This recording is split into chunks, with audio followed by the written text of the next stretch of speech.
Már túl a negyedévszázadon, 2024. április 27-én 26 éves lett a 60 TV. Ugyanis 1998-ban ezen a napon indult el az első adás. Köszöntjük Önöket, kedves nézőink! A 60-i Városi Televízió megkezdi rendszeres adását. Báni János vezetésével akkoriban hetente egyszer volt adás, ami egy 30 perces híradóból és egy félórás magazinból állt.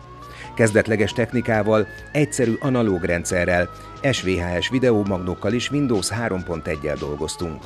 Később nagy munka volt leváltani az analóg rendszer digitálisra, akkoriban DVD-kre írtuk ki az anyagokat, ami 7-8 órát is elvett, és kézi vezérléssel indultak a műsorok.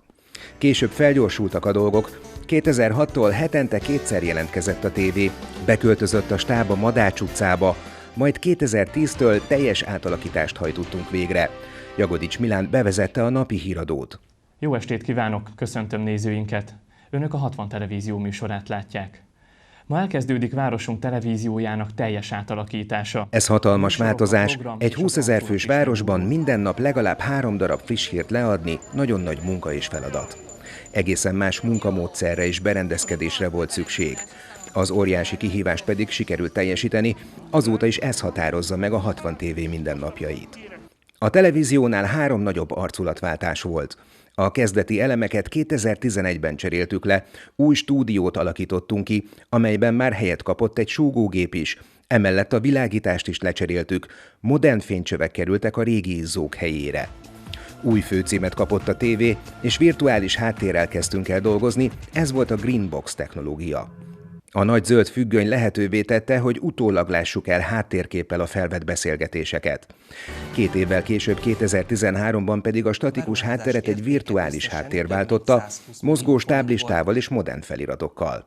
A cél mindig az volt, hogy a nézőknek minél látványosabb és érdekesebb tartalmat tudjunk gyártani.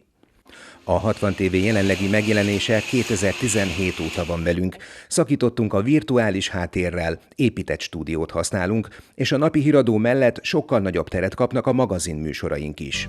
Állatbarát, egyház, élesztő, 60-ikum, mesepercek, kommentár, paletta és a riporter az, ami jelenleg is fut. Széles skálán mozognak a témáink, igyekszünk a lehető legtöbb rendezvényen ott lenni, ha tudjuk az egészet rögzíteni és leadni a televízióban.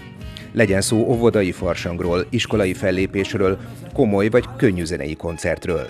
A születésnap alkalmából Visszapillantó címmel új magazint is indítunk. Ebben a TV archív felvételeit használva az elmúlt évtizedek történéseit elevenítjük fel, péntekenként a híradó után. Mindezek tele lesznek személyes pillanatokkal, az év első babáinak születése, ballagások, évzárók, iskolai, óvodai műsorok. Érdemes lesz nézni, saját magunkat, barátokat, ismerősöket, szomszédokat keresni a felvételeken.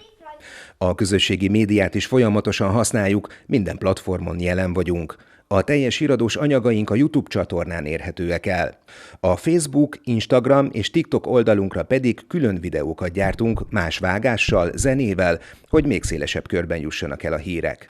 Az elmúlt időszakban egy arculatfrissítést is végrehajtottunk a 60 TV-nél, a megszokott kék szín mellé beemeltük a lilát is, emellett egységesítettük az arculatunkat is. A 60 TV YouTube csatornáján látszik ez a leginkább, ahol jól látható, hogy a videóink egy vízjelet kapnak, illetve minden videó, amikor elindul, egy 60 TV logóval indul el. Mi itt a 60 TV-nél továbbra is azon dolgozunk, hogy mindig frissen, gyorsan, hitelesen és minőségi módon tudjuk tájékoztatni a 60-iakat. Az pedig, hogy milyen sok anyagot készítünk, jól jelzi, hogy ez a híradós anyag a 10 000. amit feltöltünk a YouTube csatornánkra.